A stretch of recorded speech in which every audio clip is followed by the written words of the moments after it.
Assalamualaikum warahmatullahi wabarakatuh. Oke teman-teman mahasiswa, ketemu lagi dengan saya Hadi Broto. Masih di mata kuliah produksi film dan kali ini kita akan membahas sutradara.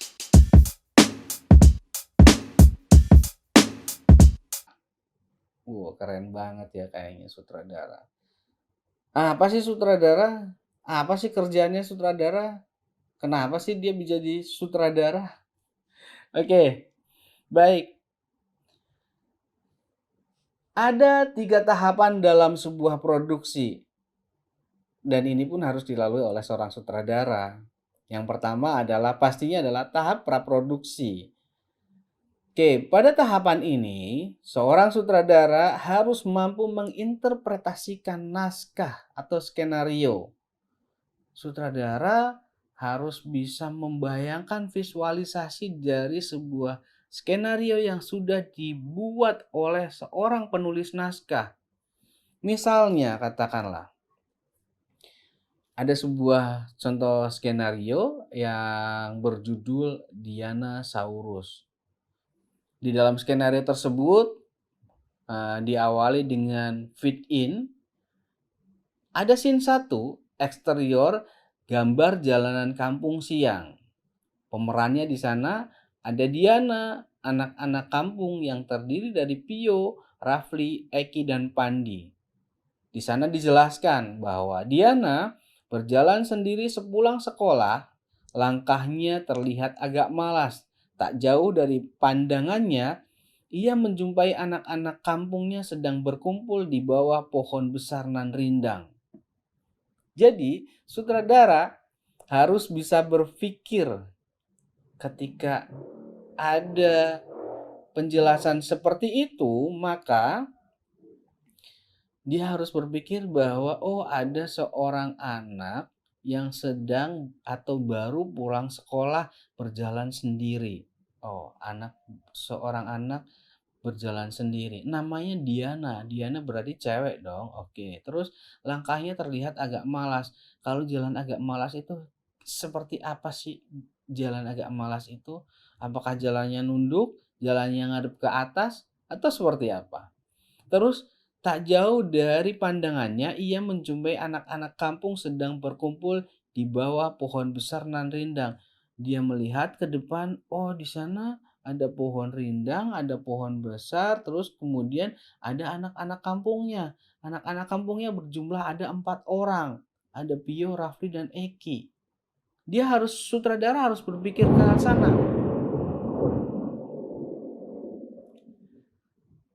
Ada geledek. Sutradara harus berpikir ke arah sana. Gimana cara membuat visualisasinya? Terus kemudian ketika di situ ada Pio yang berdialog, masa sih kita tiap hari cuma dikasih ngiler ngelihat mangga orang komplek itu? Pio ngomong seperti itu. Gambarnya kayak gimana sih? Visualnya seperti apa sih? Itu yang harus dipahami oleh seorang sutradara. Terus Rafli bilang, kita harus ambil tindakan. Pandi yang di situ dijelaskan sebagai seorang anak yang anak orang keturunan Jawa, dia bilang, kok jadi kalian yang ribet? Yang ngidam mangga muda kan ibuku, mau tukeran hamil kalian. Pandi bilang seperti itu. Ketika ada dialog-dialog seperti itu, maka sutradara harus bisa berpikir untuk memvisualisasikannya. Sutradara harus bisa untuk menginterpretasikan skenario tersebut dalam gambar visual di dalam benaknya dia.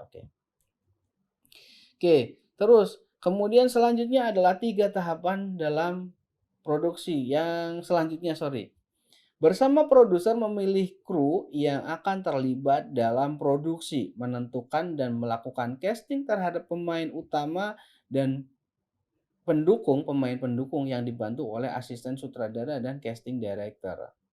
Iya, sutradara bersama produser akan memilih kru yang terlibat di dalam produksi film itu. Siapa sih yang akan menjadi DOP-nya, siapa yang akan menjadi penata lampunya, siapa penata suara, dan siapa editornya. Dia juga harus melakukan casting. Castingnya seperti apa? Casting biasanya yang dilakukan ada 2. Yang pertama adalah casting to type dari tipenya, dan yang kedua adalah casting by ability dari kemampuannya dia. Misalnya katakanlah secara kemampuan saya bisa misalnya untuk memerankan seorang anak SMA. Tapi dari penampilannya saya sudah bukan anak SMA lagi. Dari type-nya saya nggak bisa masuk walaupun di ability-nya bisa. Dibutuhkan orang yang kulitnya putih, ganteng, bule, saya daftar.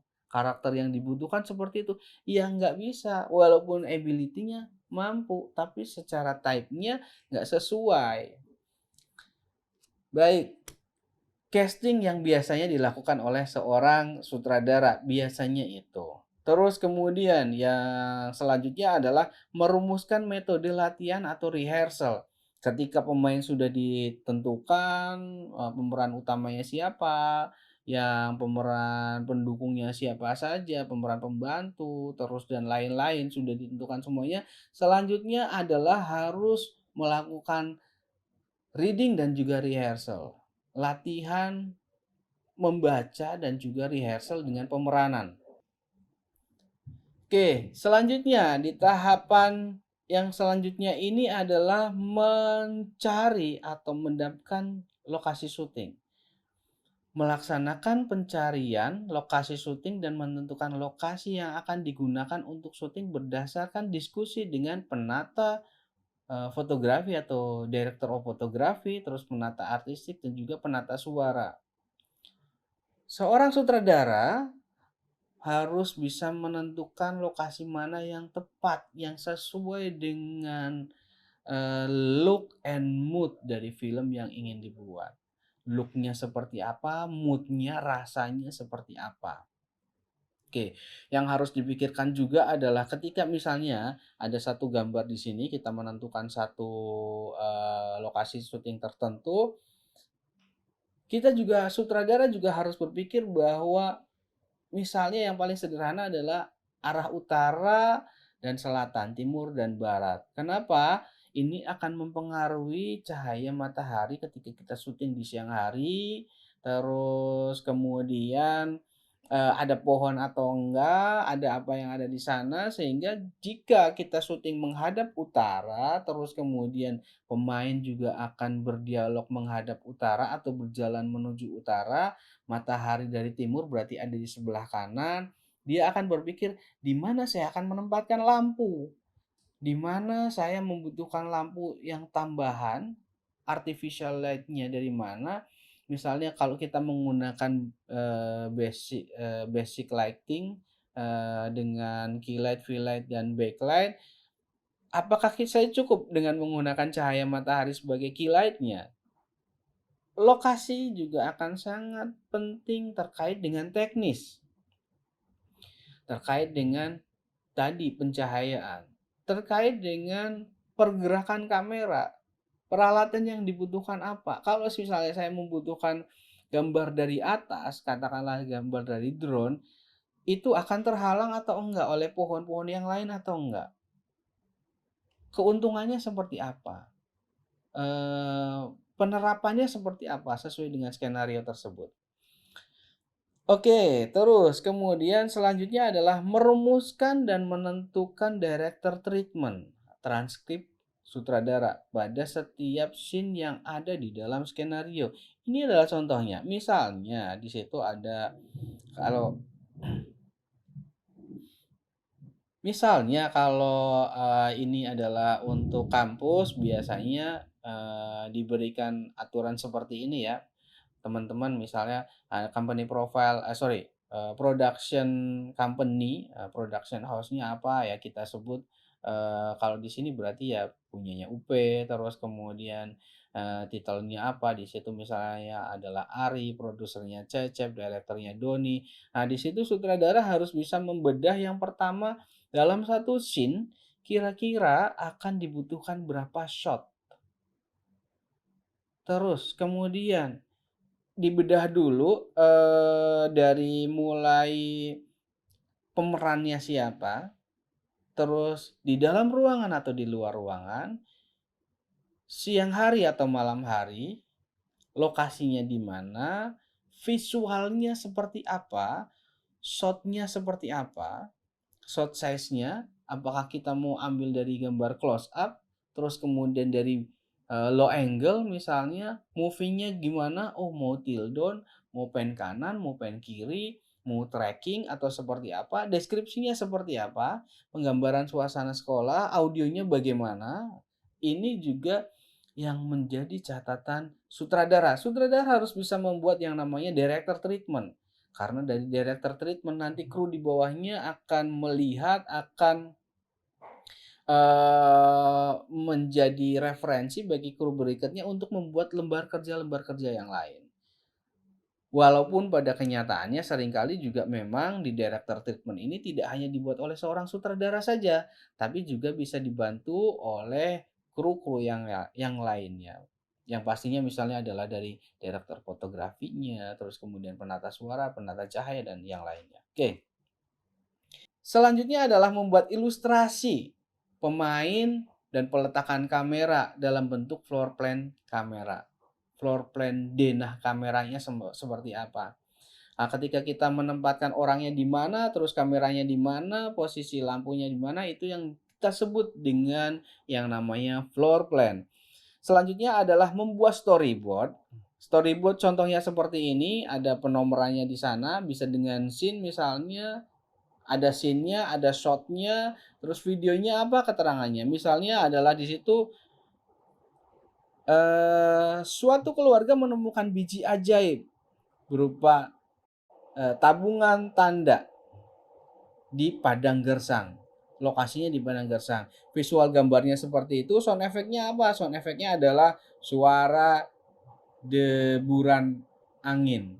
Seperti halnya hari ini ada tambahan background, sound effect, suara hujan. Tapi nggak apa-apa lah, kita lanjut aja, biarin aja. Karena kebetulan sudah mulai hujan. Oke, yang selanjutnya adalah tahap produksi. Berdasarkan breakdown syuting, tabel rincian syuting, sutradara menjelaskan adegan kepada asisten sutradara dan kru utama lainnya tentang urutan syuting yang akan diambil. Terus kemudian mengkoordinasikan kepada Astrada untuk melakukan latihan blocking atau penempatan pemain yang disesuaikan dengan blocking penempatan kamera. Yang selanjutnya adalah memberikan pengarahan kepada pemain apabila dirasa kurang dalam berakting. Wah, pemainnya kurang bagus, aktingnya kurang bagus misalnya begitu. Misalnya, sutradara juga bertugas untuk menguatkan dan melemahkan tokoh. Oke, nggak apa-apa, kita lanjut aja. Dalam sebuah skenario misalnya ditulis di situ adalah ini semua gara-gara Fahmi misalnya gitu. Sutradara mengarahkan pemainnya untuk berakting sesuai dengan kebutuhannya. Misalnya katakanlah adalah ketika dia harus berakting marah, ini semua gara-gara Fahmi. Kalau senyum bahagia, ini semua gara-gara Fahmi. Kalau sedih, ini semua gara-gara Fahmi.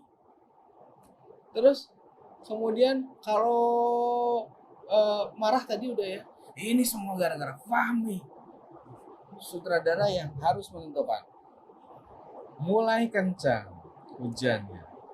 Selanjutnya adalah di tahapan pasca produksi. Bila ada catatan khusus dari laboratorium, misalnya ini adalah ketika kita ngeditnya misalnya dari hasil pita seluloid misalnya akan masuk ke laboratorium. Tapi kalau kita syuting dengan konsep digital ya bisa langsung. Terus kemudian pada tahap pasca produksi, sutradara melihat dan mengevaluasi hasil editing, raw cut dan fine cut. Terus kemudian menentukan ilustrasi musik, melakukan evaluasi dan diskusi jalannya mixing berdasarkan konsep suara yang telah ditentukan pada saat pra-produksi. Yang selanjutnya adalah menentukan konsep warna setelah berdiskusi dengan produser dan penata fotografi atau director of photography. Oke teman-teman, sepertinya ini dulu pertemuan kita pada hari ini dan kita akan bahas lebih jauh pada pertemuan yang akan datang. Terima kasih semuanya dan assalamualaikum warahmatullahi wabarakatuh.